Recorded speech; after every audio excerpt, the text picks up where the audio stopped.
Oh, look who's here. So are you in the back or the front? Well, it depends on something. The lake, when we come back here, I'm going down. That's right. In St. Thomas, I'm the last one. Oh. It's a good thing they're wearing kids' t-shirts. Yeah. These people will know who they are.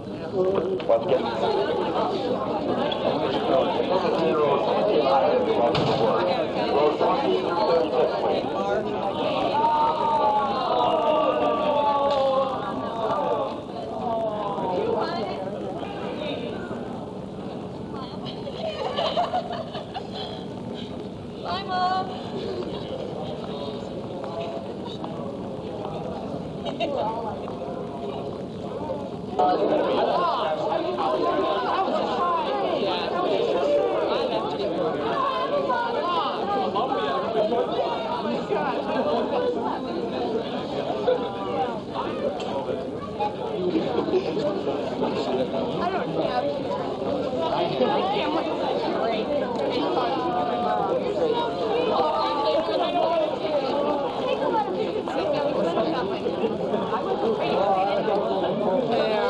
What's that?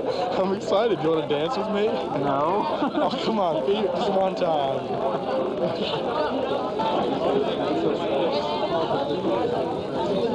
Yeah. Can we get our group here?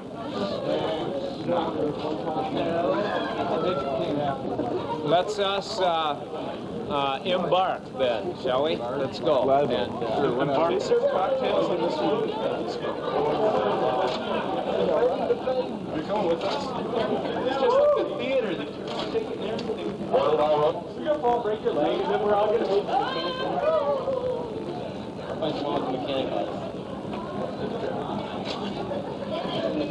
It's over there, but you can still slide over. thank you. No, yeah. No, no way. The car was clean yesterday, Vanessa. Huh? The car was clean. Oh, it was clean right away. You guys are sad. Hopefully it's in my tree. Oh! Word, huh? Yes.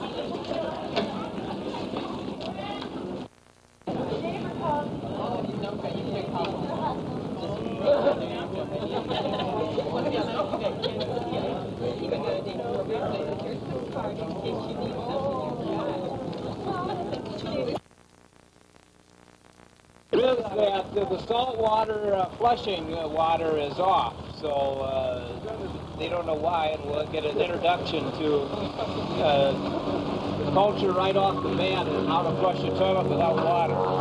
But this airport is an old World War II airport. There used to be, when you go out of here, there used to be a mountain at one end and the ocean at the other. And so when I was here in 1964 and 65, they landed the first jet that had ever landed at this airport. It was an assimilated landing. They had it weighted as if it had passengers on it to see if it could touch down at the end of the ocean and stop before it hit the mountain.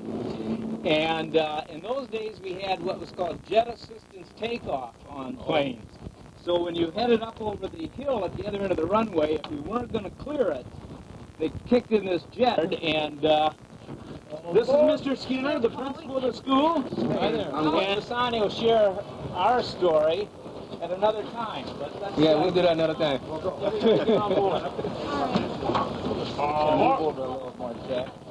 Squeeze in. We got to go back to this thing, ladies.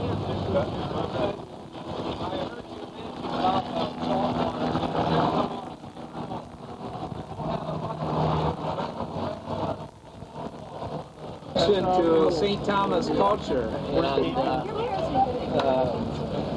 it'll be something you have to learn to just ride with.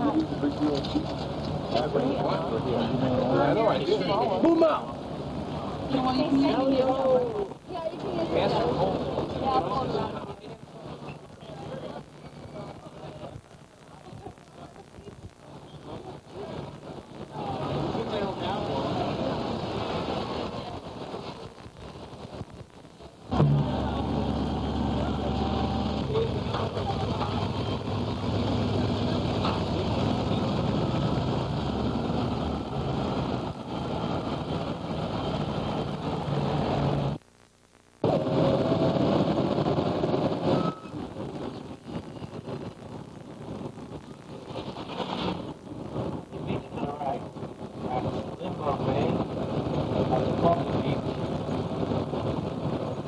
Hill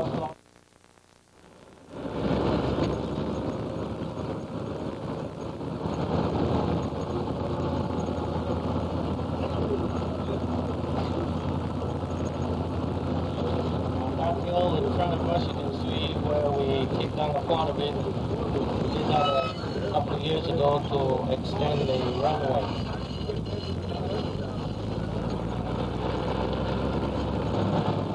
Notice that we drive on the left-hand side of the road. That's the one that we stepped from. The size of the island is 13 miles long, it's 3 miles wide. The highest point is Crown Mountain, 1,550 feet. Second highest point is Mountain Top, 1547. The school. Looks like This is going to get set up.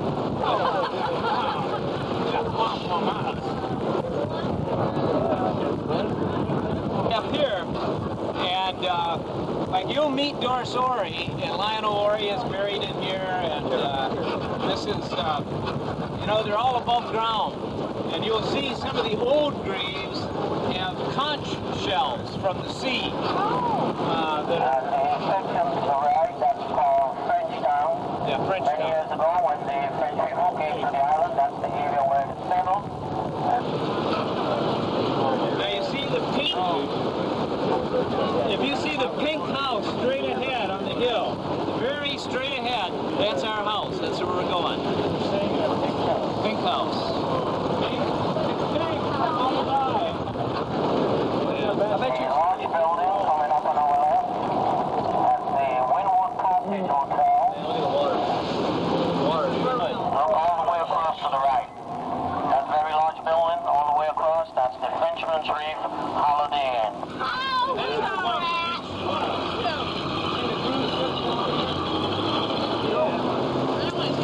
I know.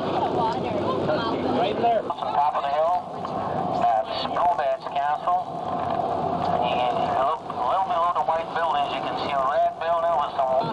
Chase Manhattan, their English banks, Barclay Bank, and it really makes you wonder if you read the verb, how much is Now, one block up on our left, the downtown here, Main Street, the shopping center, which is a shopping center.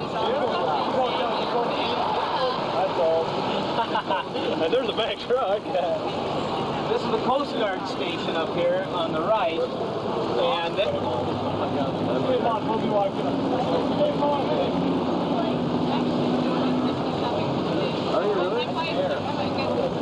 okay, right up here is the church. Excuse me. Very good bargains in that area.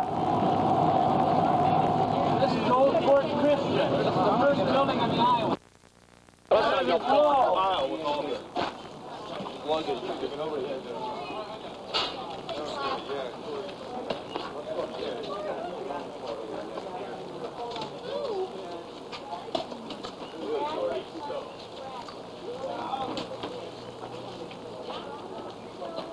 Just carry anything. Carry anything. Just 2 bags. Excuse me. 2 bags and carry anything. Typical kind of an apartment that the common, ordinary people live in, okay? All right. Right now. No, still a couple minutes.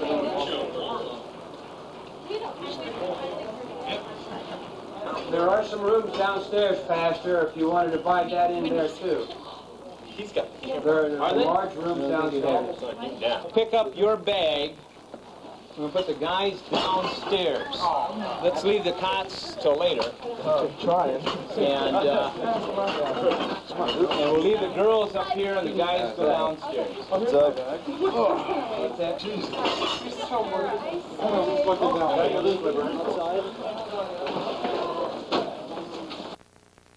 Spaghetti and a salad, and which means we have to boil the spaghetti and heat the, and we have to use the stove downstairs. No! Only the one that works. And The rest of the evenings, we will try to do things that are not heat generating. Remember, we talked about this as being one of the things, and we're having a barbecue one night, and they're giving us that. Again, these people are really worked. There's Gene. We're just saying how hard they've worked to do this. And why don't you put that in the refrigerator right there? Where do they get everything? And then, this is Gene Epstein. Gene has been a member of the school board and has a child that's in the school. Gene lives at the old Berenson residence, which is over on the hills down there. And Jean has tonight. And so she's brought in all the food, done all the shopping for us. Thank you, Jean. And, Don't like it, it's too bad. that's right. Well, she's not. Run around and call it French bread. That's right. Welcome, everybody. First of all, I'll talk to you guys tomorrow and this evening and available next week. I just want to know if anybody knows you need anything that I can go get in the next half hour. Anything This is wrong all with being recorded for posterity. How far you can get in half hour? Teacher. Jean's not a teacher. She's a public relations. I'm an old Advertising. Advertising. I teach others. Yes. Come on, Jeff. No, but Cookie knows something about what we're doing. Does anybody want to go to the art show? No, we will. And you're scheduled for that? We got. Yeah. Where do you park at your place then? Up and around. There's a place. I remember you need an air conditioner. I mean, you know, they know it's hot, and you don't need to make those kinds of wisecracks because that reflects negatively on us when you say those things. Now, you might say them innocently, but it comes off as being, we're not doing enough for you. And so think before you talk, because you might get by with that kind of a wisecrack. That's not really a nice comment to make to anybody, but especially here, where these people are busting their butts to roll out the hospitality, and then you say, well, we need an air conditioner, which is to say this isn't good enough for us. So really be careful about the comments you make. You have to be sensitive to those things.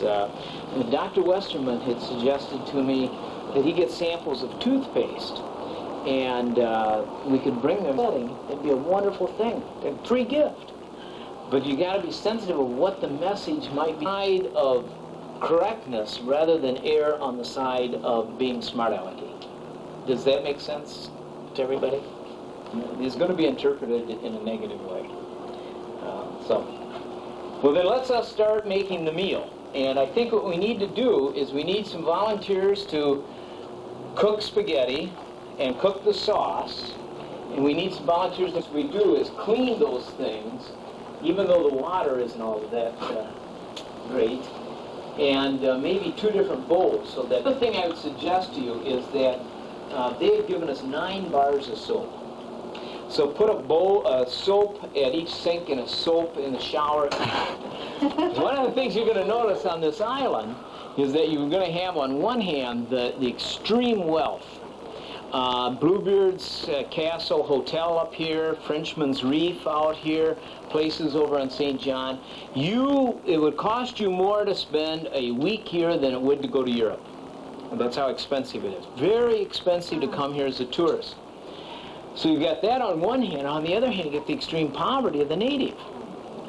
And the St. Tomian, whose island this is, they've been here for generations and generations, came here as slaves, are saying, why is it that I am so poor and everybody else has got wealth and none of the wealth gets to me? And that's a real dilemma. And these businesses that are catered to the tourist, most of them, maybe 90% of them, are owned by white people. They're not owned by natives. And so the natives don't make a good case. And point is, Bassanio is college educated. And where does he work? Post office. Why does he work for the post office? College educated man, huh? Not too many jobs around here. Huh? He taught, but he could make more. The post office is a U.S. government function, see, from continental U.S.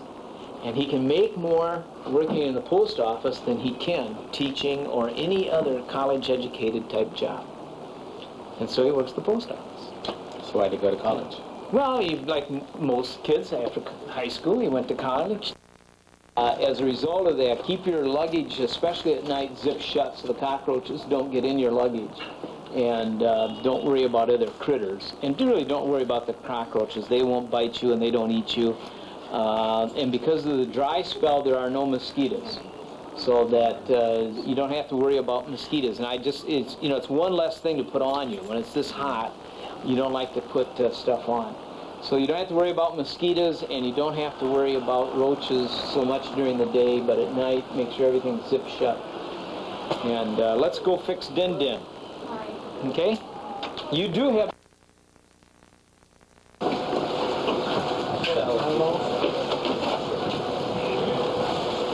Put it on the step up here, maybe we can separate it out. Or follow where those other guys are.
Hey, you safe down there?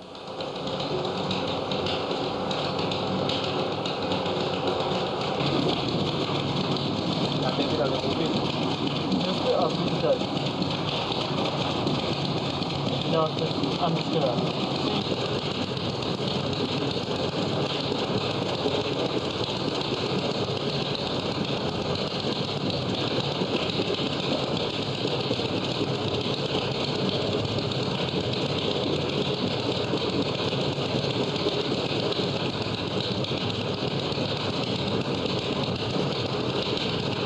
Drink? Yeah.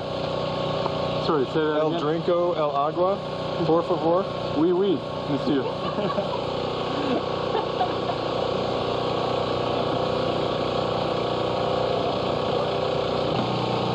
Steps here. Get your water delivered this way, you don't drink as much. What's that? Say, if you get your water this way, you certainly don't drink as much because it's dirty, and you certainly don't waste as much because it's costly.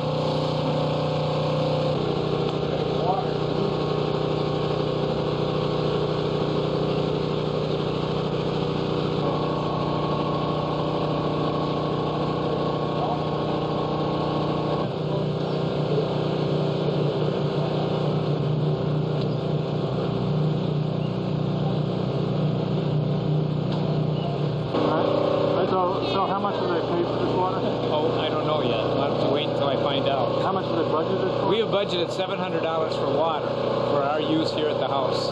700 what? Dollars. Wow. Yeah.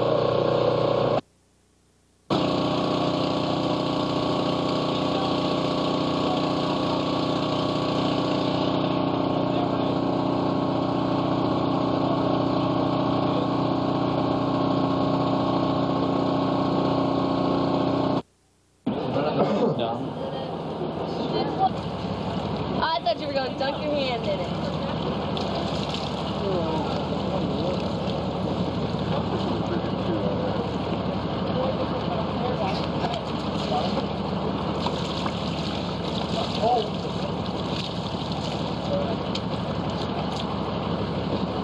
Thank you.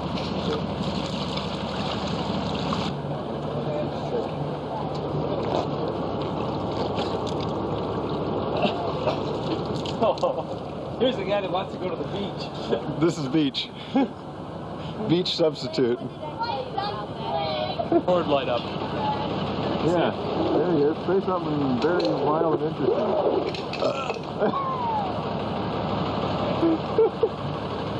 Turn it off. Known for his burp. Now how do I turn it off? Just press the button again. Yeah, slip for this. Yeah, could you give me one? You want a smaller change? Well, let's see. Big spender. Yeah, all right. I got 150 right on the button.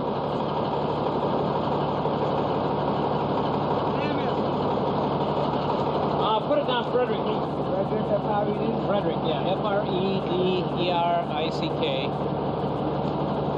Lutheran Church. L-U-T-H-E-R-A-N. L-U-T-H-E-R-A-N. Okay, we thank you. Okay. I may even see you again before the week's over. Right. Okay, be good. 2,250 gallons? 2,550. 2,550 gallons, $150. And we'll see you again probably before the week's over. Yeah, good enough. Thank you very much. Okay. Good. Lather up your hands. Get your hands wet, lather them, turn it off, lather them up, turn it back on after you've put the soap down, rinse your hands. The toilets are salt water, but the salt water is not always on. I think it's off again. So remember the slogan, if it's yellow, let it mellow. If it's brown, flush it down. If the flushing doesn't work, then there's a bucket and you get water, and it's fresh water, so that's even more precious, out of this faucet on the side of the house, and we can just pour the bucket into the bowl and it'll flush. Try to use as little of the bucket as you have to get what you need to flush.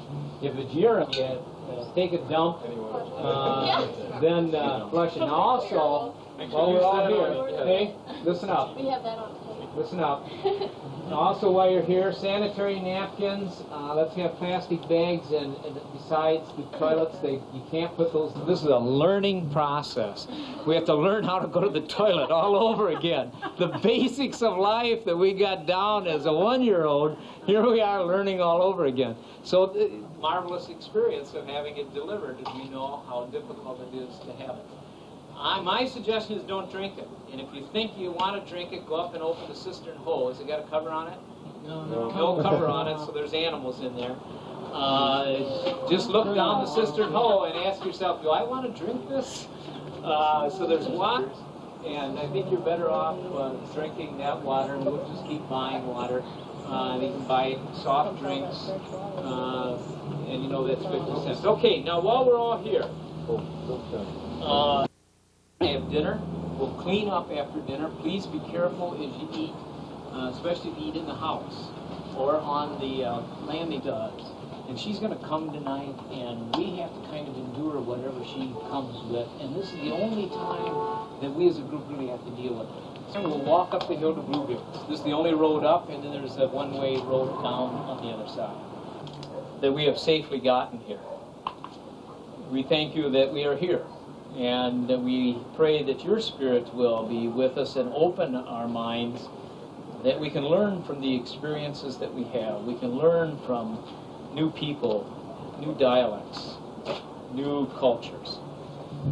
Give us strength, because the sun takes a lot of strength out of us. And be with us in this time together.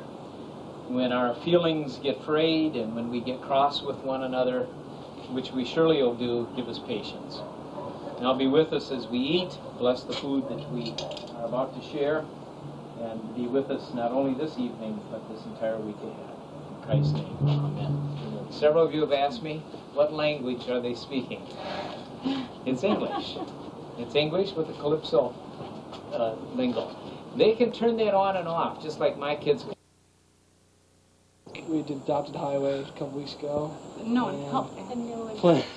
Planted trees one week, and Did a lot of stuff, helped with the haunted houses last year.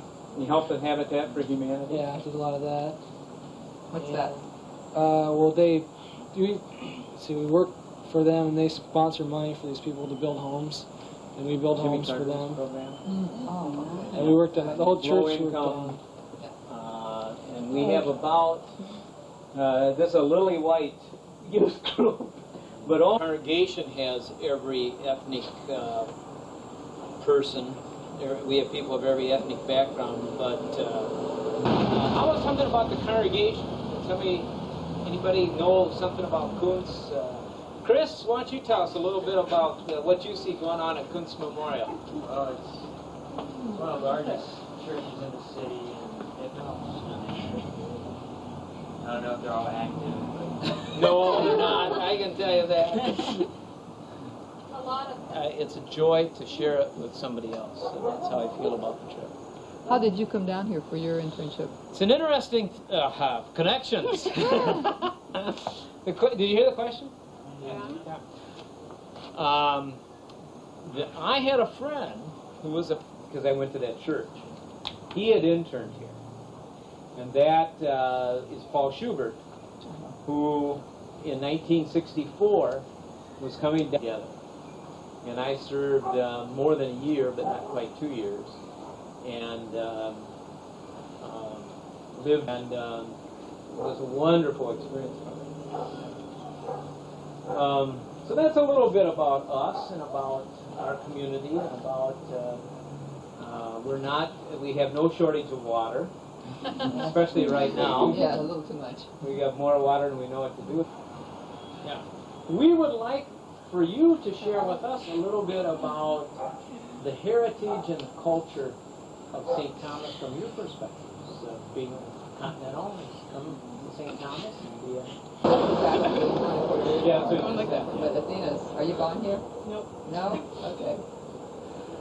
It's a transplant. We're a fruit salad. That we're different colors and different cultures and different religions and different languages and different backgrounds, but we all come together and we make up what we think is a beautiful and multifaceted whole. And I hope that the week you're here, you'll get to experience this. I brought some copies of my visitor guidebook here. I happen to be the editor of what I think is the best tourism guide to St. Thomas, and I had save those until you got I'd there. sent a copy early on. That was 1666. We celebrated our 325th year last year, which was a big celebration. This year, we've just marked the 200th anniversary of the church building. The building was destroyed twice by fire.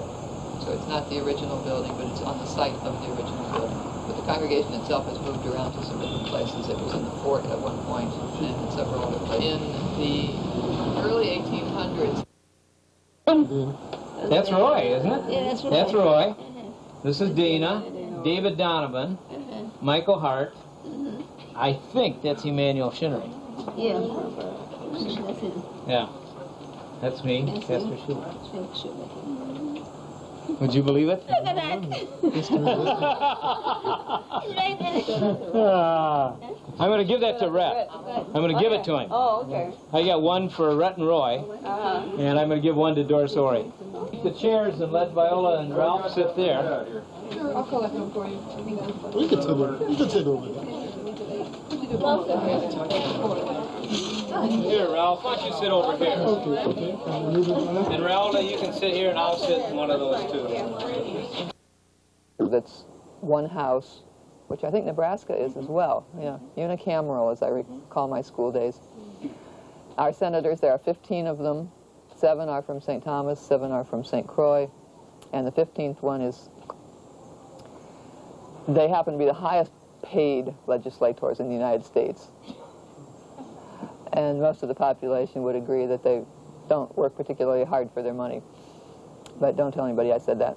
At the same time that this territory became part of the United States, the Lutheran Church here became part of one of the Lutheran mergers that took place within Lutheranism in the United States. We finally became part of the ELCA, the ELCA, as you are today.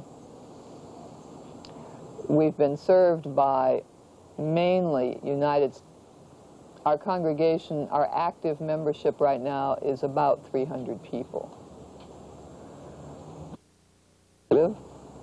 And we're looking forward to getting to know you while you're here.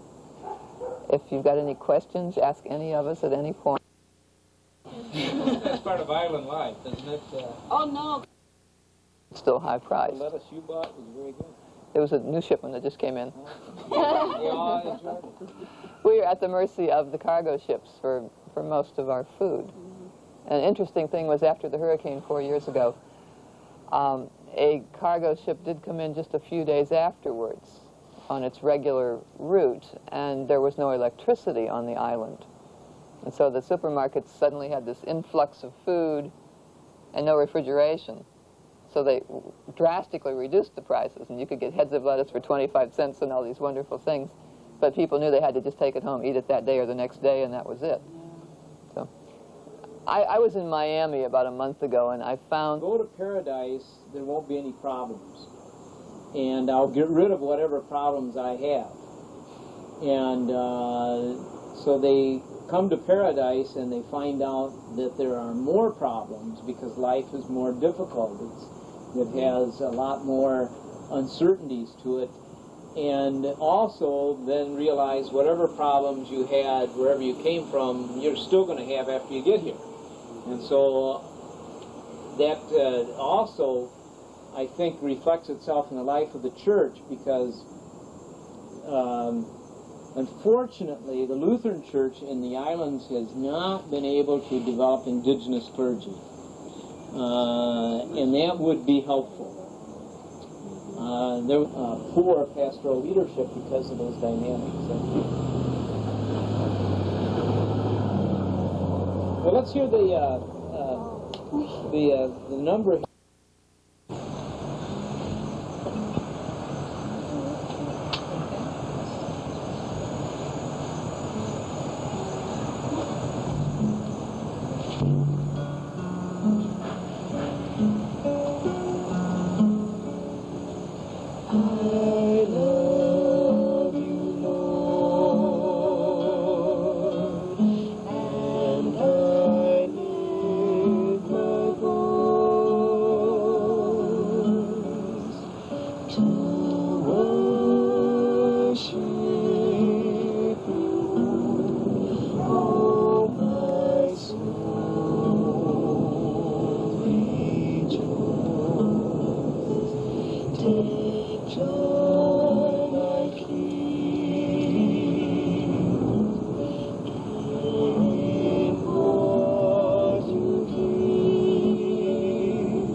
And you know what city life is like. You know, you're probably going to be approached at some point by people. Okay. We have for you, for all the work that you've done, a t-shirt, like the one I'm wearing, and also Omaha steaks. Oh. There's nothing like them anywhere. Wow. Thank you. Sure. Yeah, don't tell Rep that we've also got Omaha steaks for the Simmons clan. So we'll wait till he's here and we'll... Okay. We figured that was a good gift in that quality probably is not easy to get to. Right. You kept them frozen all the way. Yes, we carried them on the airplane. I think we'll be awake.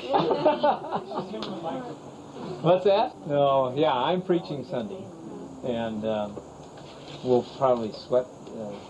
In fact, I got out my old outfit from when Pastor Coleman said, "Oh, we have vestments that you can wear," so then I figured, well, too bad. So.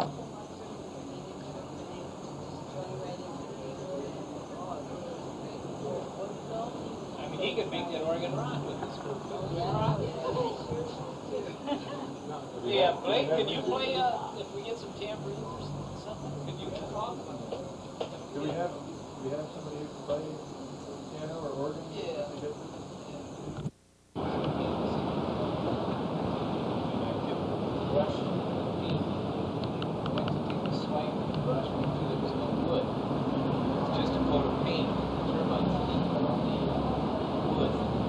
Another story of termites.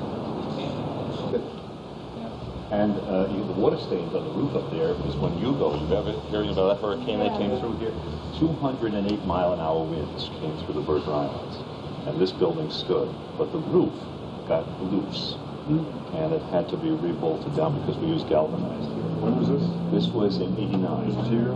Yeah, and just 2 weeks ago, a week ago last Monday, we had Hurricane Supplication Day, which is a prayer day asking God to save us from the ravages of that disaster. Not so much from the winds, but the loss of life.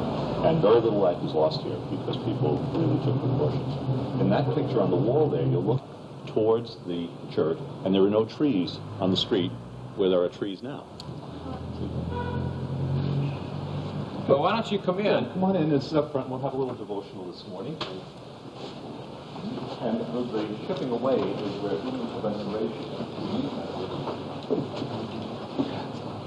These side chambers are new. Who's in here you'd like to have the drag?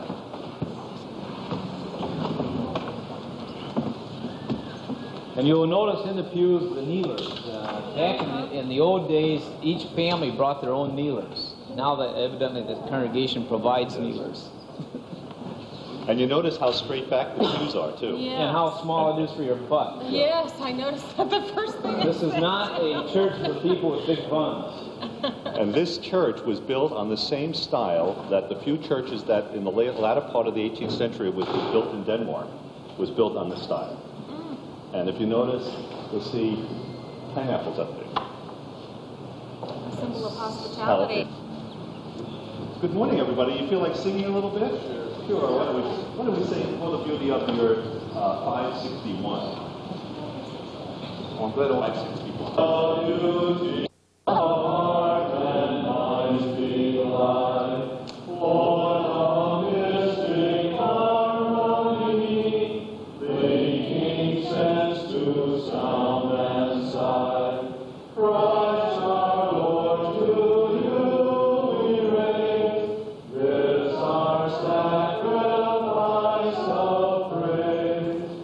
For the joy of human love, brother, sister, parent, child, friends on earth and friends above, for all gentle thoughts and mild, Christ our Lord, to you we raise this our sacrifice of praise.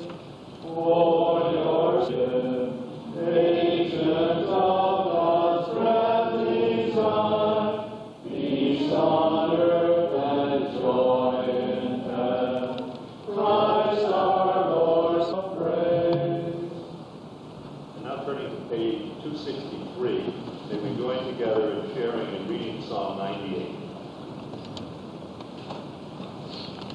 With the voice of song, with trumpets the sound of the horn, shout with joy before the King, the Lord. Let the sea make a noise, joy before the Lord, when he comes to judge the earth. In righteousness shall he judge the world, and the peoples with equity.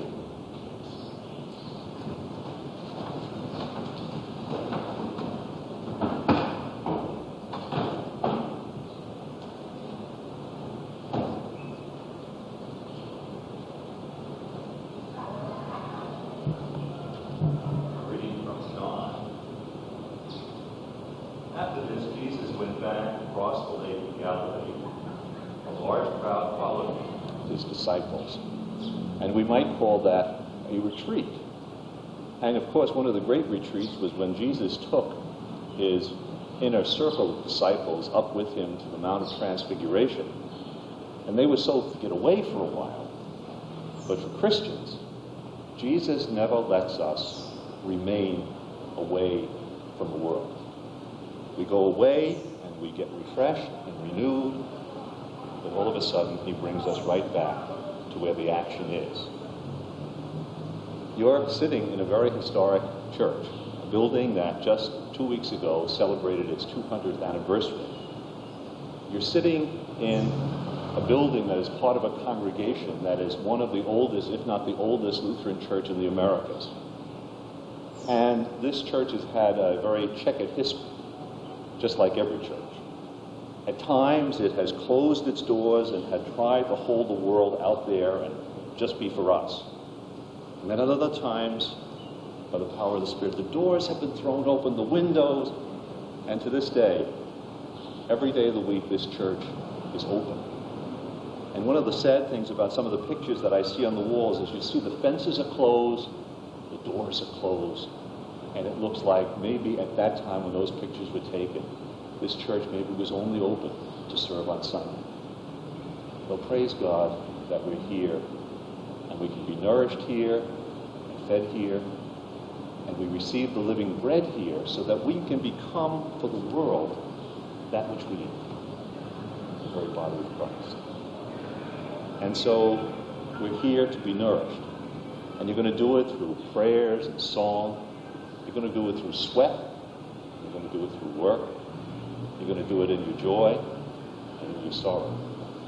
And I just hope and pray that the experience we have here of withdrawing from your normal routine for a little less than a week might so renew you that you, when you go back to Omaha, you'll have eyes that see more clearly, hearts that are more open, appreciation that is deeper for what God has given you as individuals and as a community of faith in the middle of the country. But we're just so happy to welcome you with the pastor and the leadership of Quincy Memorial and his love and their love for this congregation, that you might find your oneness with us so that you go back to another week and come really reinforce that system of congregation that we have with one another. So welcome, and God be with you and bless you, and may your week a small one on Sunday for me. When on Sunday then? 12 o'clock. Oh, okay. Well, just in the governor's garden. Yeah. I said it at that time. So it will be a wonderful opportunity for us to do a wedding here. yes, good. And also on Sunday, I want Pastor Wick to use the historic chalice. We have a communion team 13. And when I had it restored by Dutch artisans a year and a half ago, they tell me that the date on the cup was come. And it makes it difficult to drink from it. And another reason why they thought it was earlier, because before the Reformation, only the priests drank states of it. But we just want to welcome you. We're so happy you're here.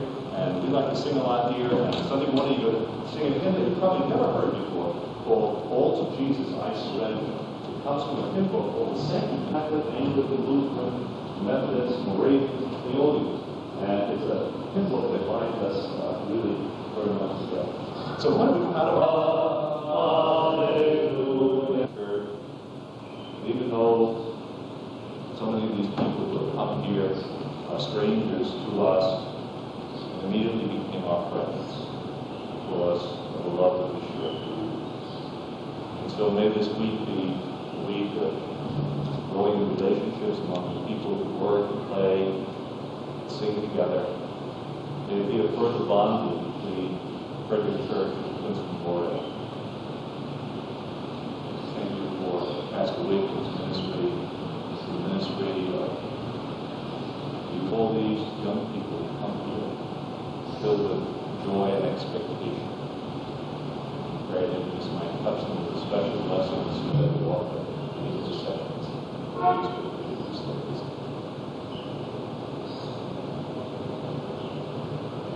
The fellowship that we share with our own group and people from St. Thomas, this church. Pray that your spirit will be with us this week.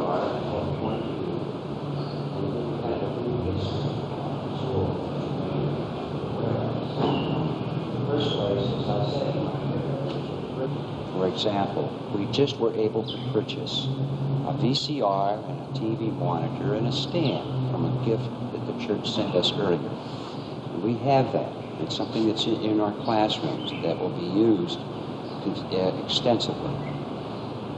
Our school was began in 1959, years and years ago. I don't know where they put them all, but they did.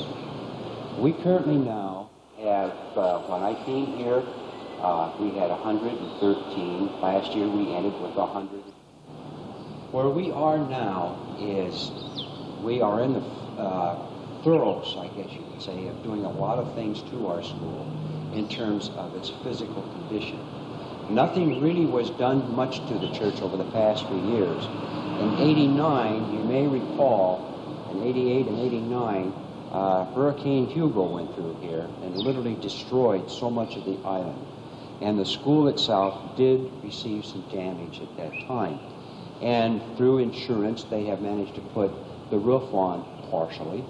It still needs some work done on it, but at least it keeps us dry. And maybe another year or two, we will complete that task. What we're doing now, when you go through up there, is you will see that we're in the process of tiling our floor. We are in the process of painting our school and try to increase the learning, or enhance, I should say, the learning environment. Things that you and I normally would not think about, the islanders appreciate so much. We are not a very wealthy school. We struggle with every penny that we have, trying to make do with what we have. And that a group like this could come during the school year and be with our children, I think that in itself would probably be one of the most meaningful experiences you would ever have. And that they are, like all island children, they are a mixture of belief and spiritual growth of all children. If you're Muslim, the parents have to recognize that they're going to be come to every morning devotions every day here in this church with all the children, and we go through about a 15-20 minute devotional period with them, and we can see some of the results. And then, of course, once a week on Wednesdays, Pastor Coleman does a chapel service with them at that time. So we are a Christian school in the Lutheran tradition. We are very strong in the academic side. Our kids do extremely well in the basic skills, because that's what we stress. And this year we were able to, through a grant from the government, we were able to institute a little bit of a music program for our school. Was when we had some sailors, and I went down to the chaplain and had some sailors come and work with their kids. They did some PE and some playground work with them, and it was just phenomenal, because now this morning, because I'm still waiting for our custodian to come and gather the stuff together, and how you want to do this, and I assume I'll have some volunteers to do it. I have a little piece of a fence back up here in our back playground that must be replaced. And the fence isn't to keep anybody out, it's to prevent the little children, since the kindergarten and first grade use that upper playground, to keep them from falling off a little retaining wall. So it's a little break there. But we need to take out what's there, and we'll begin to replace that. And hopefully I can find a post hole digger here in the next hour or two, that we can begin that chore. We also have some painting. I went down for some not playground, but a picnic area up here. And then there are fans. Now, in our school, as I said, they've been painting. The classroom walls are completed. But I will ask you later today or tomorrow to do maybe hand paint the blackboards. We need to put some fresh blackboard paint on them. And also ask you to clean the overhead fans. Every room has at least 2 of these overhead fans, and they're really dirty. And but all the other glass and things like that, I'm going to ask to wait until the painters have completed the hallway, and we'll get that done. So, I guess, Pastor, and I also have some things to plant, and we can get started on that right away. We're going to cover this back retaining wall here with some vines, and then I brought some fiscus bushes for another little retaining wall down over here. And those people that wanted to assist in this planting, I have 10 things to go up here and 10 things to go here. Although I have a limited amount of tools, I have a shovel and a pick, because you're going to have to pick away at some of the rock to get it out of the way so that the plants can be planted. Okay, if I could have those primarily who want to do the planting, if you would just meet me over or down here through the steps and go through the school. Now, there's paper and stuff laying around where the painters have piled their stuff. So, there we go. We'll go over there, pick plants, some tools in the back. Hopefully the custodian is here so I can get the spades that we need out of the storeroom. Then when you come to pull out and find the paint area furniture up here, if I have some boys that are really good carpenters, that the table needs to be retaken apart and redone because it's not sitting just exactly right. But you'll, thank you for being here.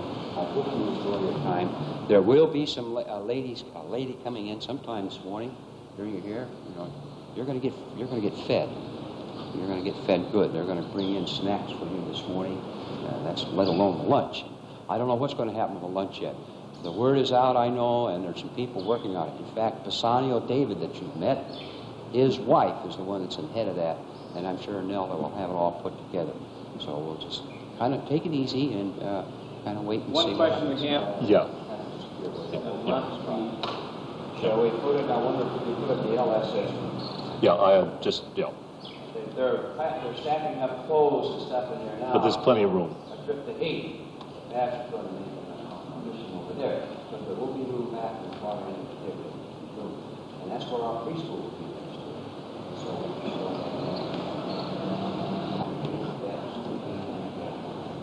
Any idea about how many numbers you want to look at these guys? well, you know. You don't know how good it is. First one out. Hey. Swing.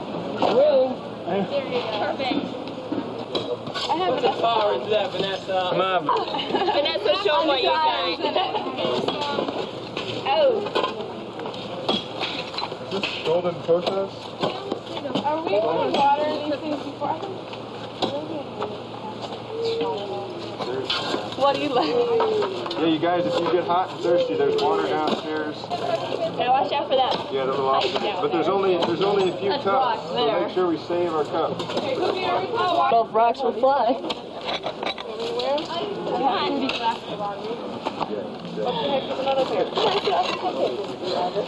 I don't care. Try them. What are we doing? We're putting water on. Here, let me taste that thing. Maybe a little bit. Where mine? What am I supposed to get? Okay. I will. I'll be back in an hour. Are we wasting water again? Gladiator month. What did I tell you guys about that? Okay, stop. All right. Here, now put plants in. Put plants in. Quick. One in this one? Sure. Hey, As soon as I figure out how to get them out. Watch out behind you, Pete. Okay, you good. It's coming. I can see that. I thought you were pushing water somewhere else. No, we're not. Oh, jeez. Gosh, I have nice vines, huh? I think we did these a little too close. I know. Hey, you guys, when you put the dirt back in, try and take... Yay!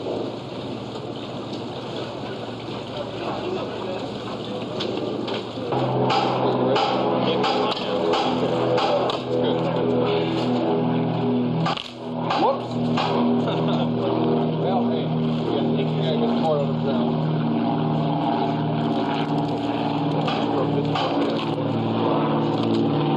Put it in there. You always got it out anyways. But we do have to put them up quick. got the easy foot. He's a big Oh, yeah. Did you get that whole pole off? Sat here. No, we got to dig around it when we put the other one in. Okay. The handle. There's a Phillips inlet. Okay, so Fox will open in wrenches. I got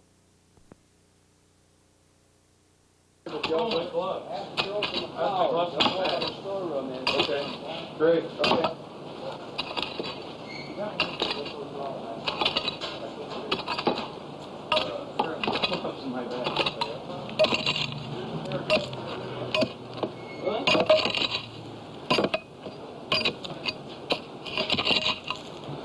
What's the problem here? Gotta get the fence post out so we can What's that? put some cement down there and get it sturdier. Maybe we can put some beams across this way. Be more sturdier for the kindergartners. Might fall down this wall. It's pretty hard work. Yeah, having some trouble. We'll get it. That was a real... The rock is too hard here. It's not all dirt. It's a lot of rock. And most of the stuff down here was, I don't know how they got it in, but it's got to be harder getting out.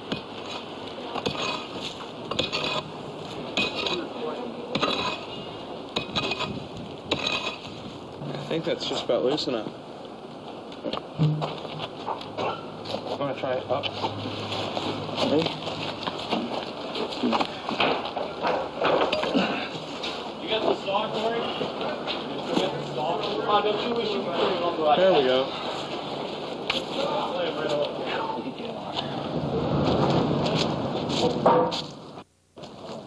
I was working on that one. We went back and forth, but I couldn't get it. It's a pickaxe. Need a little pocket thing. We could have done that, Mark. We could have done that. I know. We loosened it up for him. We send piles, and the rakers rake the stuff into piles, and we'll come around and pick the stuff up. Mark, I heard that, and you're going to get it tonight. Thank you. You get it on the edge.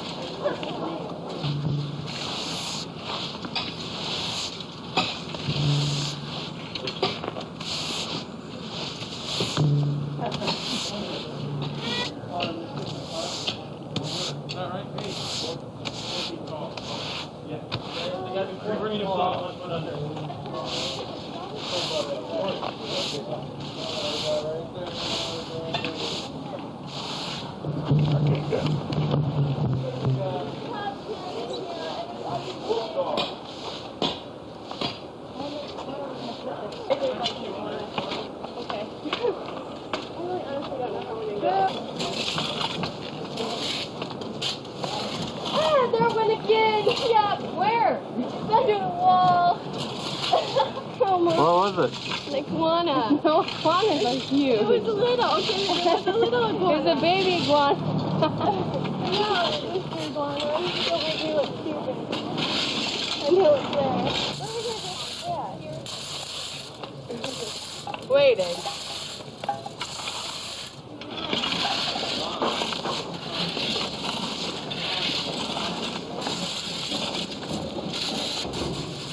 No one told us there's a parade today. Here's some trash bags, guys. They're right down here on the set.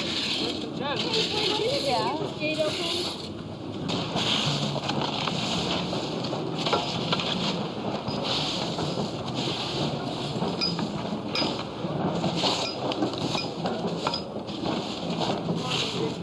Are we gonna do like a 3 cheers thing?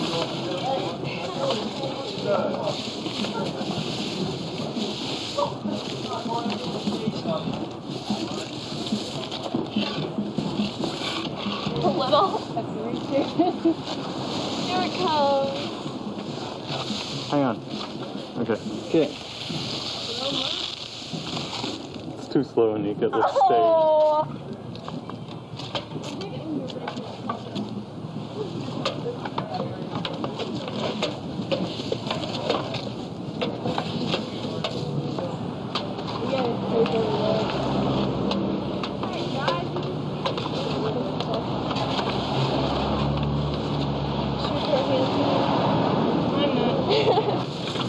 Okay.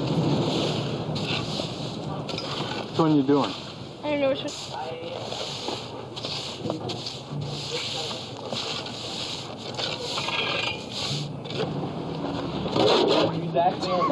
Hey, you don't get that. On film, Brody. So bad.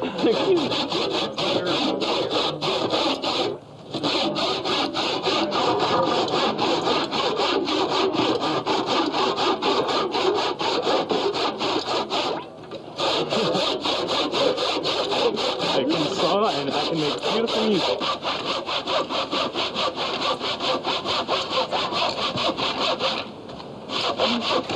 Every once in a while I gotta throw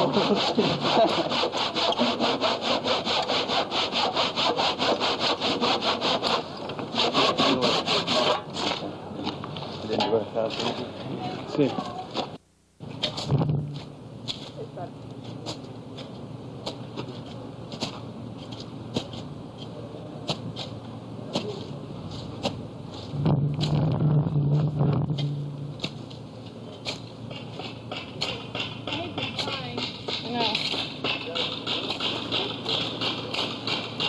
Go ahead.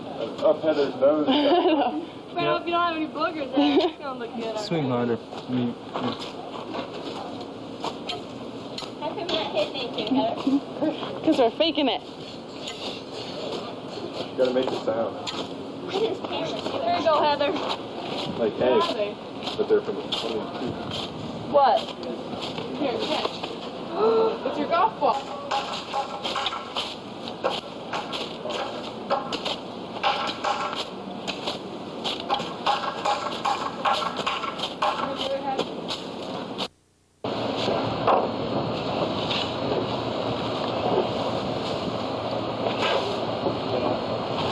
Okay, go ahead.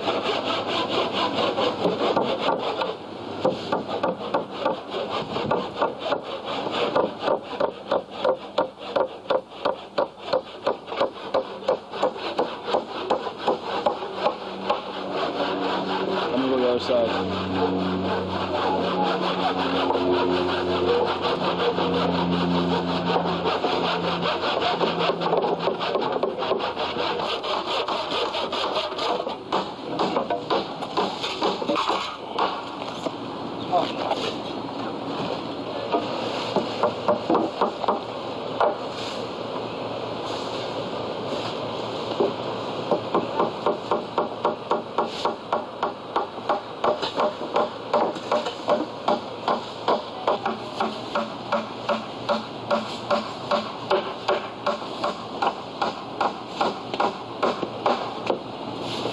I'll finish this one.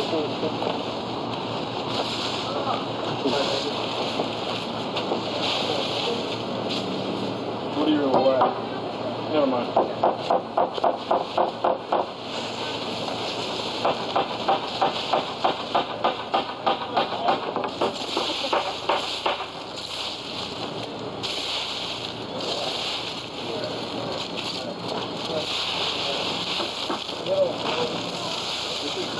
Got leftover?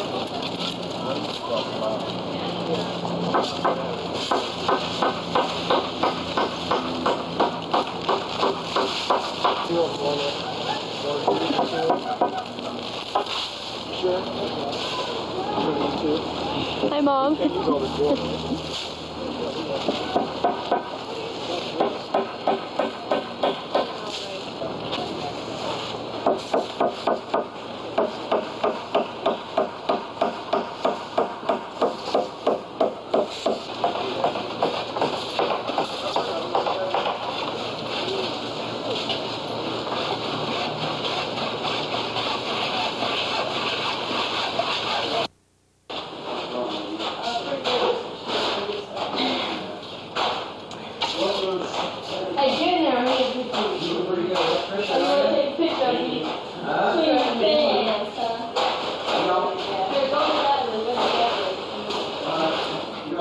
How was it?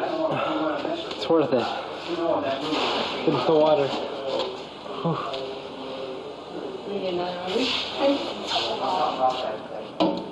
I'm a camel. Good. Tastes like What does that taste like? hot water. No. It tastes like Bennington water, but it's cold. Yeah. What's that? It tastes like Bennington water, which isn't very good. It's like but water it's good. from Antarctica. Yeah. If I can get the other ones, I can get them. Okay, go ahead. Wait, drink Jeff. Who is that? Jeff. All right, thanks. Is that water good? Yeah. Oh, I gotta go get Is some. it good? You can film me all you want.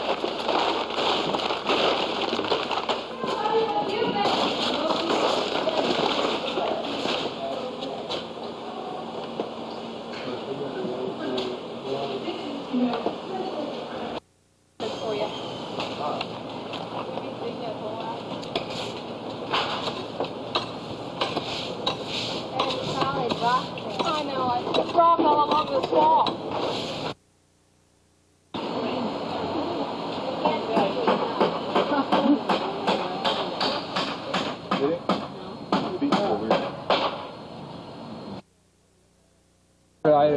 Yeah, that's right.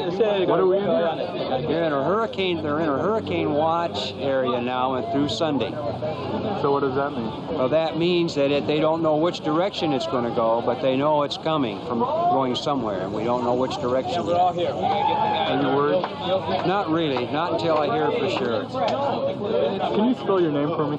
Yes, Skinner. S-K-I-N-N-E-R. And it's Bob? Right. Robert? Robert. And you're, what should it be, like, principal? I am the principal of the Lutheran Parish School.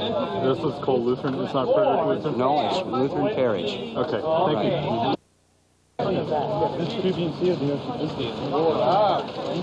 He listens to us out of Volleyball, hey! This is my hand.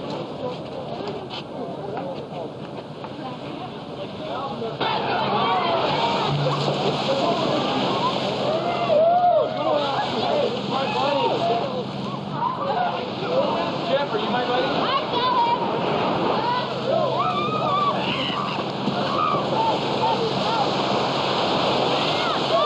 They love this. Oh, forget you.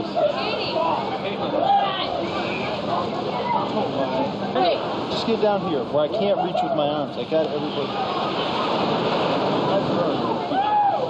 There.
Well, no. That well? Okay. You know who that is? Gee, that would be you. Yeah, it would be. Okay, that's right. Let me tell you the story. This is for you, and right. I don't know if you want it, but you're getting it. Yeah, sure. You know, I think that's, Okay. I'm almost certain that's what that is. Okay, I got It's dead in a fishing outfit. This guy here, he's going to Augustana College. Is that right? Yeah, that's good. I'm glad to hear you say that. Yeah, right. Chris is more glad. Let me tell you, Rhett Simmons, when I was here in 64 and 65, and Rhett, you'll have to correct me now. Yeah, we get some other things to do before you get out of here, too. Now, in 64, at American University in Puerto Rico. When did you graduate from high school? Yeah, that'd be right. Yeah. And you went, what, 2 years over there? Yeah. Yeah. Red went to Augustana. Before I started, You want me to hold those? oh, okay. Last year, I guess. And you'd appreciate looking at these, too. We can pass And them we'll pass around. them. There's Oh, one that's showing. Bethania. Yeah, right. Okay. And then here's one of the fort. Oh, yeah, that has changed, too. Okay. Good place to visit when you wish to stay. Okay, now the first one we're passing around is Bethania and the entrance to the church. And what you want to notice is the dress. Remember how hot it was, and the dress. The wages for that kind of work was something like my father said, like 2 cents a day. 2 cents a day. So even though the black residents of St. Thomas had been freed, they still were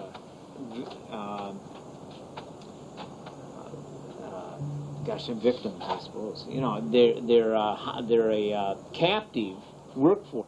Can you get that right? So 2 cents a day for and hard labor. Okay. Hey. Yeah. So I had that as a slide, and I had it blowing up for. Come on, stop. We're talking about that.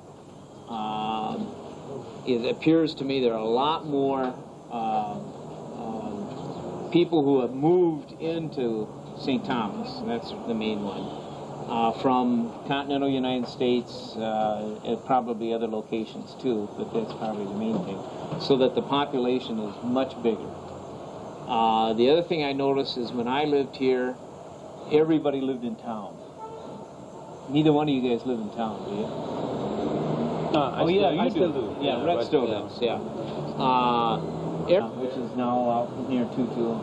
You know, there were a handful of people out there, and there were a handful of people up on the mountaintop or up on the side. But basically, the nation lives outside of town. Yeah, that's correct. Yeah. On both east and west. So West the and growth south, has gone both ways. Yeah. Um, I think one of the biggest changes that we've had is, I think this is a change that has taken place. Well, we've become a good transshipment point, and with the influx of drugs, all the other evils that come with it, that and the money. So, and it makes it a lot enforcement in trafficking. It becomes pretty difficult because of the open border, and with that, the greed of the people that see it as a easy way to make money, and as a result, our society, for everyone involved, everyone that lives here now, has become jeopardized. What do most of the people here do as far as jobs? On St. Thomas, a large part of the population work for the government. And the rest is private industry, tourism, tourist related. Kind of thing? Excuse me? Try and fend for themselves, basically? No, I would say that the indigenous population that have their own businesses are a minority. Yeah, I would say that the government being the largest employer, and the private sector geared towards the tourism industry. In other words, taking care of the visitors who come either to stay at the hotels or to shop, would be the second, largest income producing source. Now, St. Croix is different, and that has their population and income has changed within the last 20 years, where they used to be largely agricultural, when they have now shifted to industrial. Okay. See, St. Croix is much flatter, and it has lots of sugar cane on it. Yeah. And see, St. Thomas and St. John have no agriculture that I'm aware of. No, nothing to. 29 years ago? No. Agriculture has never been big on St. Thomas. Well, the terrain doesn't support it.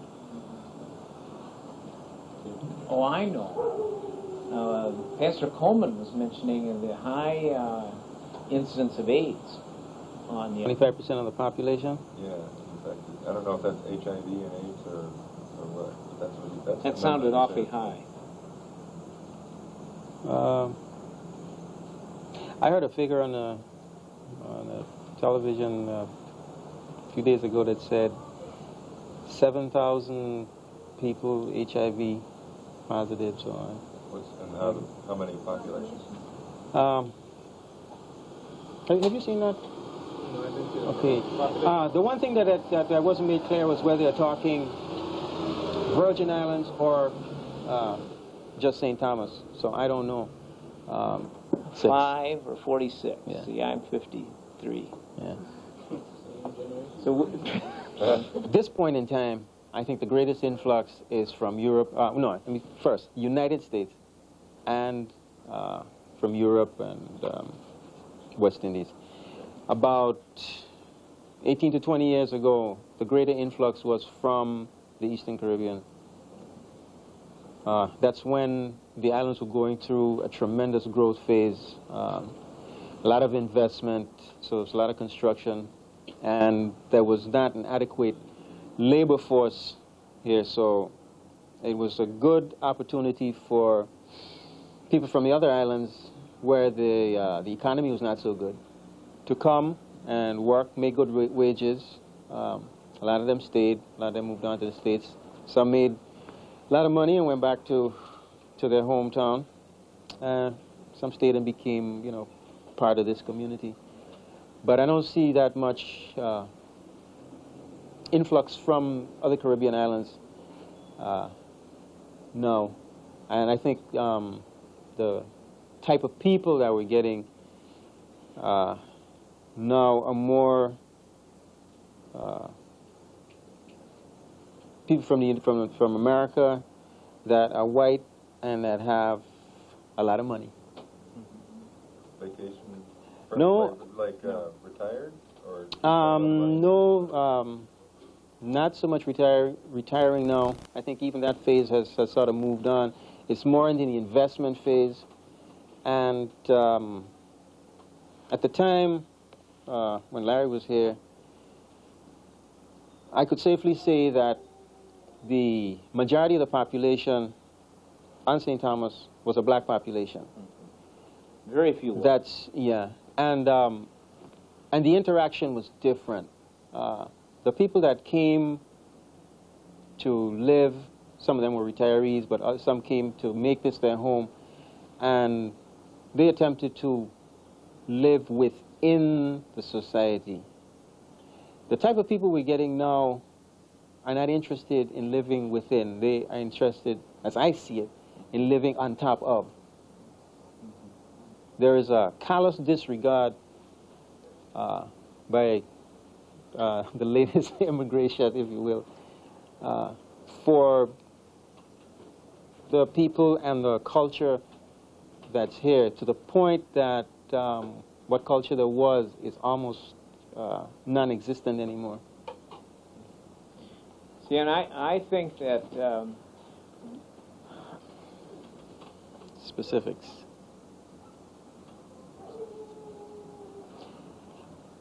Well, the businesses that, all right, let me start with, let's say, the hotels. The hotels are owned by large American corporations. Their managerial staff is imported. The entertainment is imported. The only jobs that the local population gets are the service jobs or cleaning jobs, groundskeeping, that kind of thing. You know, from the since I am a professional musician, we have excellent local musicians that can perform the same as or better than the entertainment that's imported. I would have no problem with importing entertainment if local musicians were also included, even if it were a you know, on a contractual basis. One contract goes to locals, and the next you take it off island or what have you. But this does not happen, and I mean it is blatantly so. And this from the newest hotel, which is the Sugar Bay, which was just opened less than a year ago, to the Frenchman's Reef, you name it. Larry was asking me, where can you find an example of good local entertainment? And unfortunately, it's almost non-existent. Yeah. In a community such as this, and one of the reasons, like I showed you those pictures, you see what the indigenous population was like. We have things now like the Texas chili cook-off, and which are not at all indigenous. Right. Yeah. I mean, you've lost. The only thing that's indigenous probably is carnival. And has that gotten contaminated by? I wouldn't say contaminated. It's just gotten very commercial. If you go to, you know, what clubs there are, there's not that much. There's not the same level and quantity of night entertainment that we used to have. But what there is country and western and you know, this kind of thing.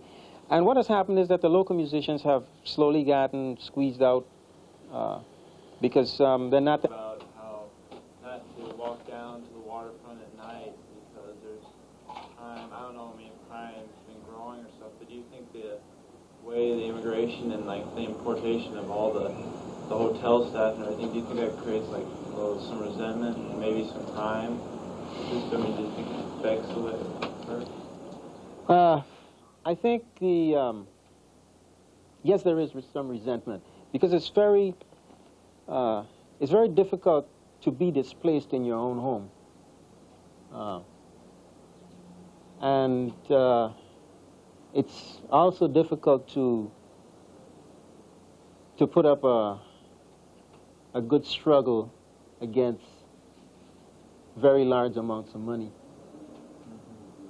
And that is, I think, one of the major underlying factors.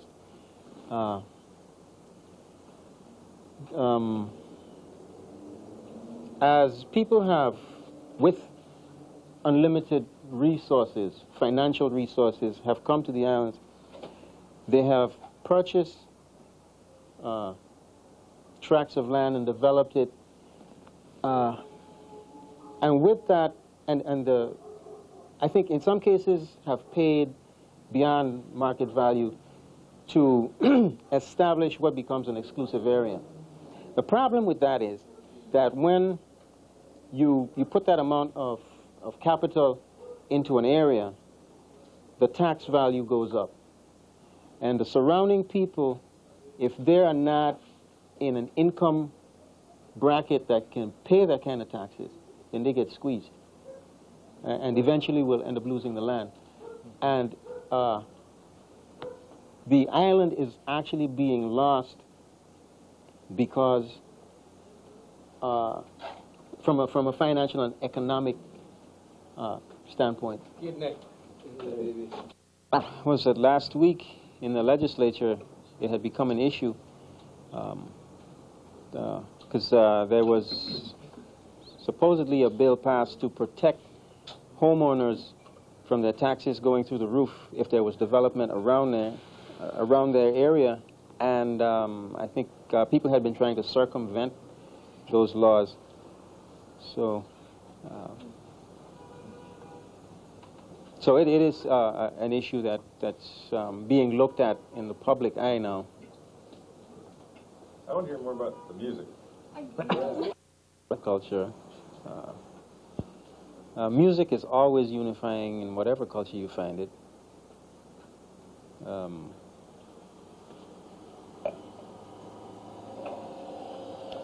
At least in the Caribbean, West Indian music is still, by and large, West Indian. Once it gets exported, something happens to it. So you say West Indian, That includes Caribbean, all the Caribbean forms. An interesting case in point, I'm sure the majority of you are familiar with the tune Hot, Hot, Hot. It was real big a couple of years ago. Pete's nodding his head. Yeah. That's it's a tune that came out of Montserrat. That's correct, Montserrat? Yeah, out of Trinidad, actually. Trinidad, okay. Yeah. And it was exported on through a limited market. You remember the name of the guy? Toby Man. No. It's the guy that sang it. But anyway. You mean Arrow? No, it's Arrow's tune. Okay. But this white guy got it and performed it. Made it big. And it just went. I should have done that. No. I knew that as soon as I got Well, I see that a lot in music and other things.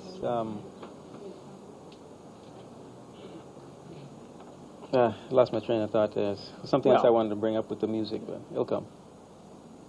I think it reflects, though, the reason it can get carried to greater heights by somebody else is the finances behind it. Yeah.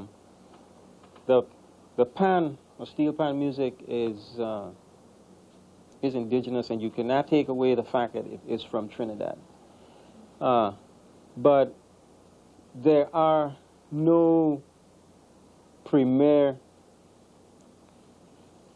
pan ambassadors on the current music market who are Trinidadian. Is there a place that has pan music on St. Thomas? Like you said, the only place to hear the pan music is at that hotel one night a week. How do you keep the music within the culture now? Okay, all right. There, on weekends, there are a lot of local bands that perform local music.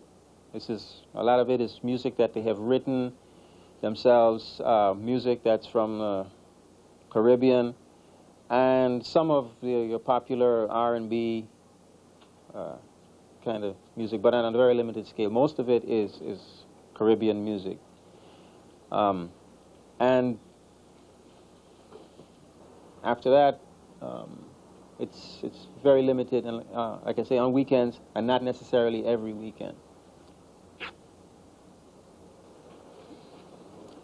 Since culture is a part of people's identity, when your culture starts to become diluted, it becomes lost, your sense of identity becomes not so well defined. And when a person has no real sense of their identity and their heritage, it becomes very difficult to position yourself in present time and space. It's been I think the experience of Africans and African descendants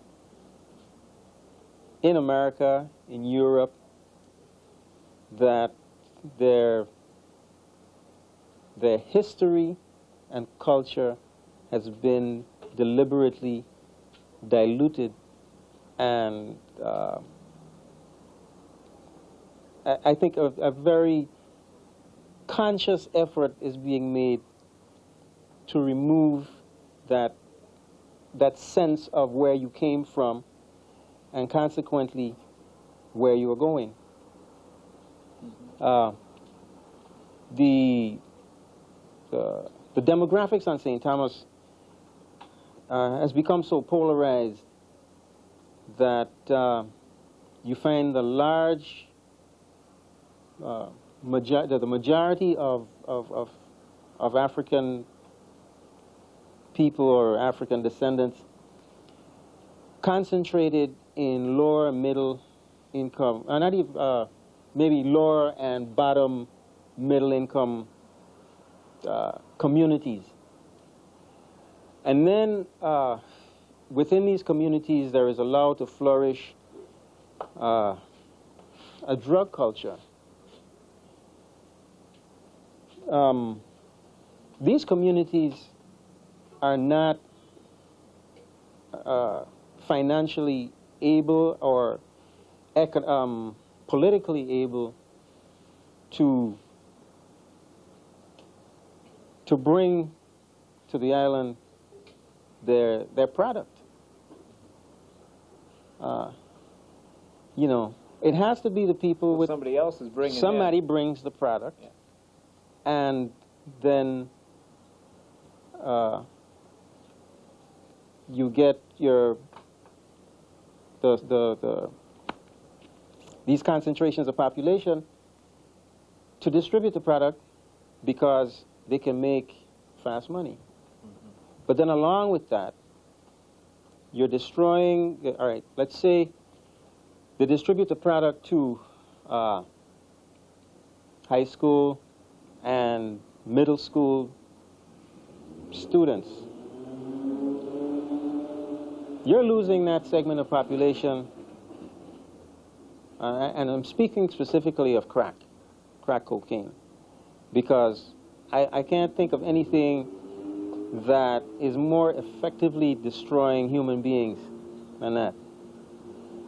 So you introduce your 9 to ability to learn and to function in society.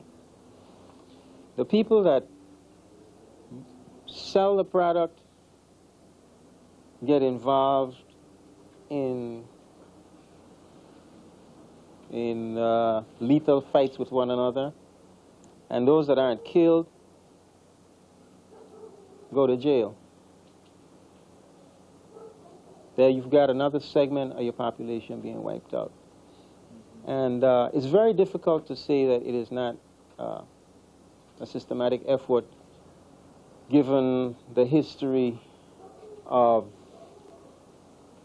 and since this is what you want to talk about, racism in America. Because with the inception of slaves to the Caribbean, to America, the first thing that was removed was the names, the African names of the people. And we take away the name, well, who am I? Okay? And I see the use of drugs as just another form of maintaining that attitude. Structure has definitely broken down. There is no longer the extended family, and by that I mean, all right, even when I was growing up,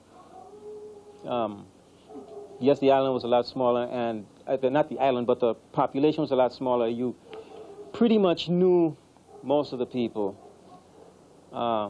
There was a respect for yourself, for your parents, and for older people. And it was not uncommon that if you did not, you could be on the street, you'd be in public, and you did not conduct yourself with respect, that an adult could discipline you and complain you to your parents. There was a pride. That even in North America, there was that same respect within the family, in the family unit, and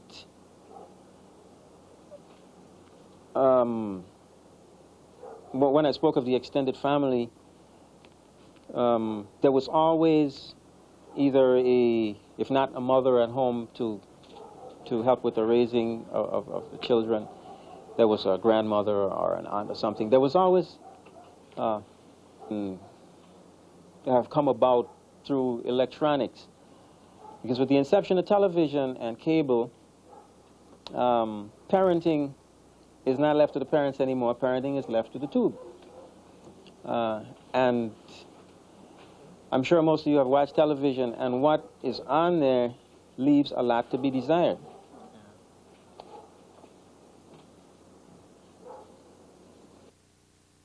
What was yours? About the youth St. Thomas. I was wondering how they, what kind of music they listen to, how they compare to us, all that kind of stuff. Music, what I say, well, we have access to any kind of music that's, that's out there, via cable,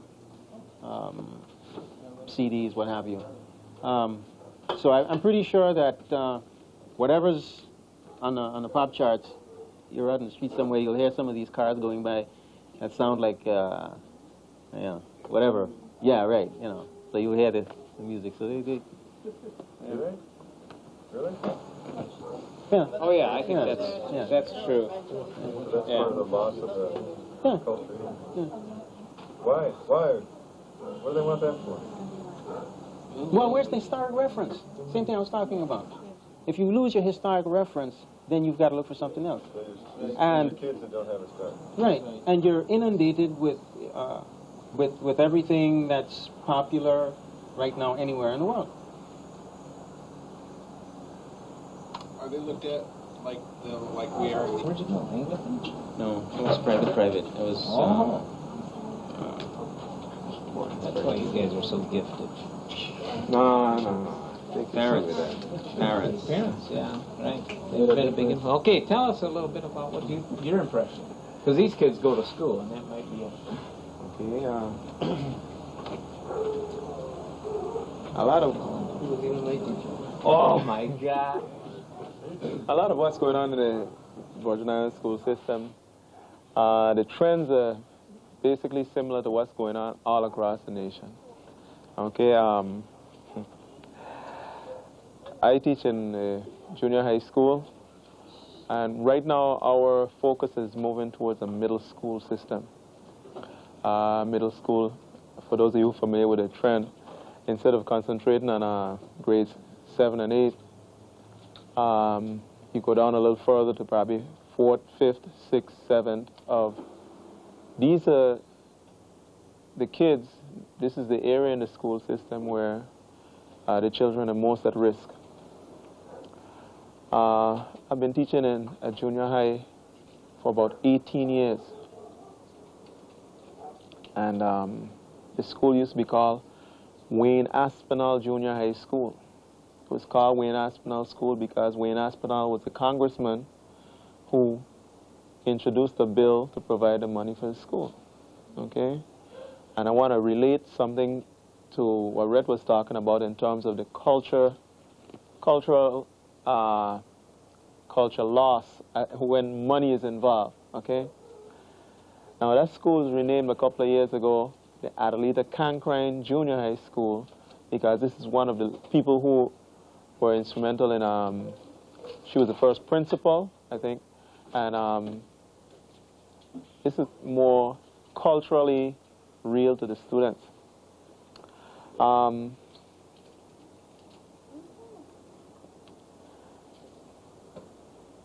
about the children being at risk at that age, and over the number of years, what we've noticed is this tremendous failure rate in the 7th and 8th grade level.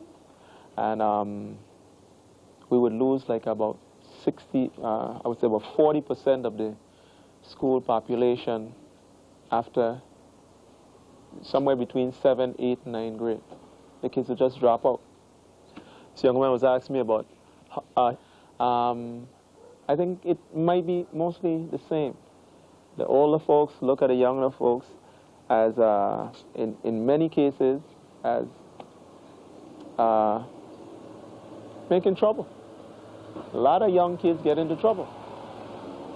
Our criminal justice system is clogged with people between the ages of, let's start at 15, 25.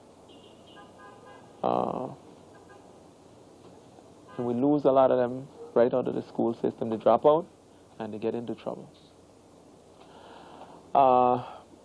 The focus in the last, I would say, 4 years or so at our junior high school level has been to try to reduce the failure rate and try to encourage the kids to stay in longer, get a little more education, and do more with their lives.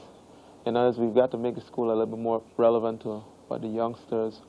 The idea is that maybe some things aren't going so well here, and what are you doing about it? What ways are you fighting this outside influence? Or can you? I'm not very optimistic on the fighting the outside influence until there is sufficient public awareness and desire to recognize what's going on and to make some changes. Currently, I work with a group called the Youth Multi-Service Center, and the whole focus of that is to rescue at-risk youth. And one of the strongest programs that we run is dropout prevention and a suspension program. There was a time when if a kid got into problems in school and they were suspended, they'd be sent home or put off the campus. If you're sent home, probably both parents are working, there's no supervision. And what the YMSC does is, coordinating with the schools, they're sent into a structured setting, and for the period of that suspension, they're attending programs, they're getting learning, they're getting counseling, and it's, I'm saying they're in a structured setting. And then Is there any kind of political movement? Like I noticed in the newspaper that there's a vote coming up on the status of the Virgin Islands in relation to the mainland. 3 choices: a cool movement, a backlash against like big hotels and developers. I think there's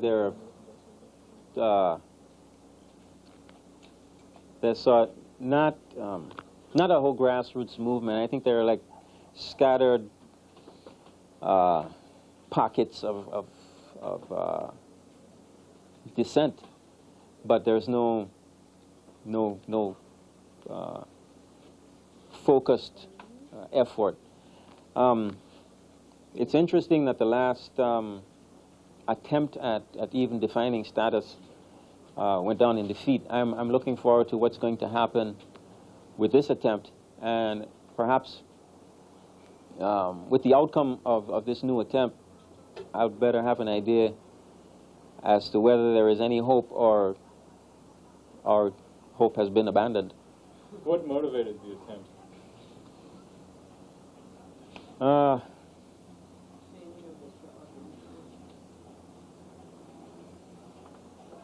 Partly, I don't think that there was enough time, an adequate preparation of the voting population as to what really they were attempting. And this time I see a much more organized and much more focused attempt to educate the votership. There are weekly television programs in which experts and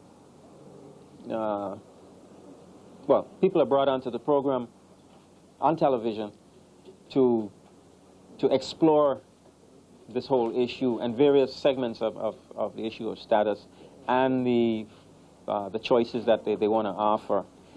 There are periodic mailings to the general community. So if the issue fails this time, it certainly will not be because of lack of preparation and lack of education. So I think they've learned from, or I should say we have learned from the mistakes made in past attempts. And, well, I'm just looking forward to seeing what's going to come out of it. But you're not real optimistic. I mean in a more general sense. In a general sense, well, I think from an economic and a lot of the land on St. Thomas has been lost. And land is power. well, yeah, I guess it is. No, you tell me that. I don't want to use my question. Well, the money provides the power, and the money buys the land. And since there is the concept that you can purchase and own land, which is a pretty weird concept, if you subscribe to that, then if most of the land is owned by someone else, then you've lost that power.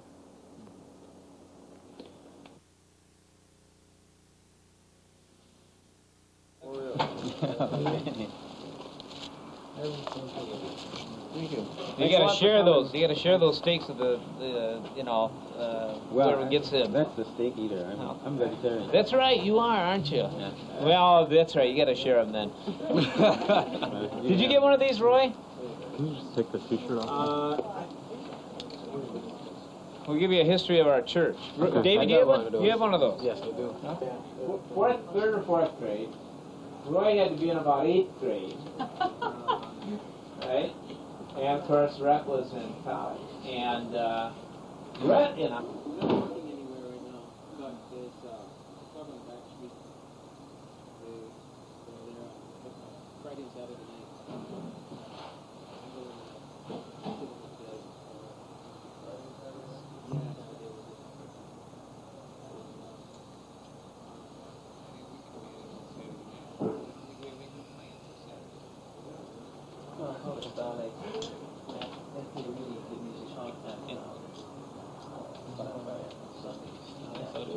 Sapphires in the afternoon. Yeah. It was right on the beach, on the Sewell Beach. Well, The gas will do faster before they leave.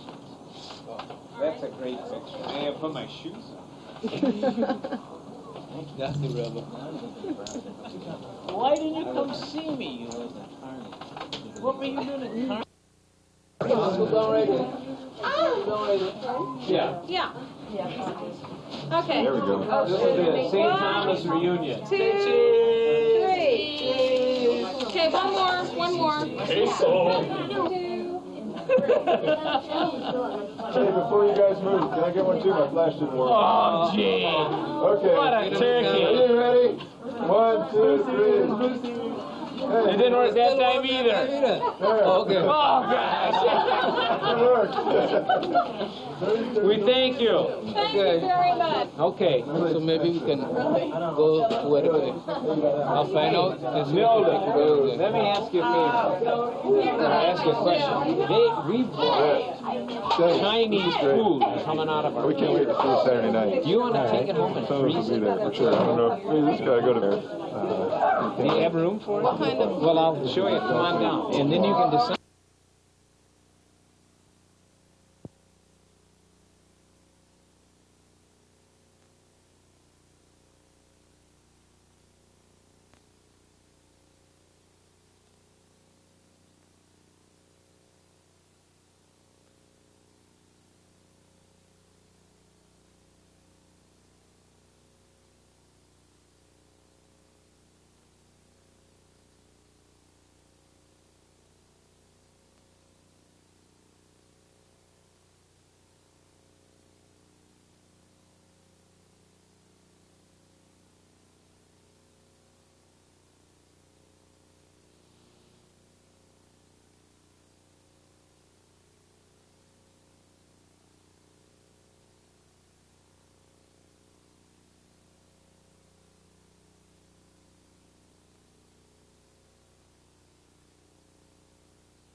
just putting the second coat on here now.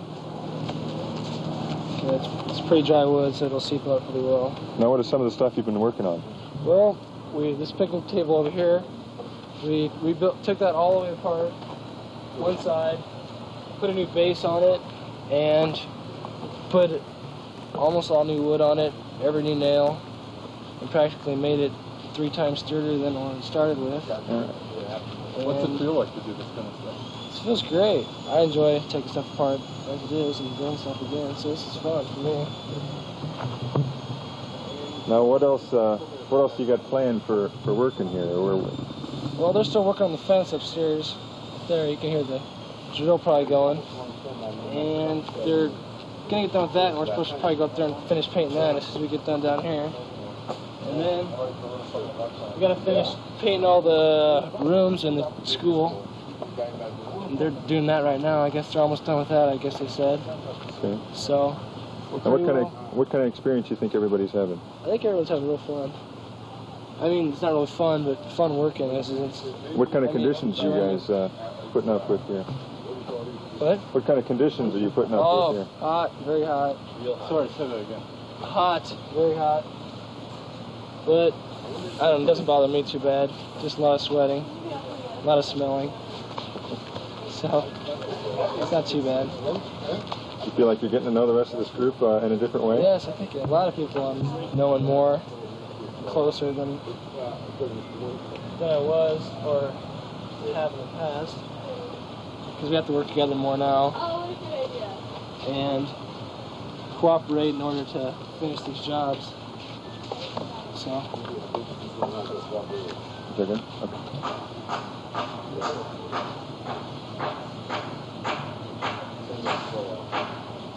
Oh.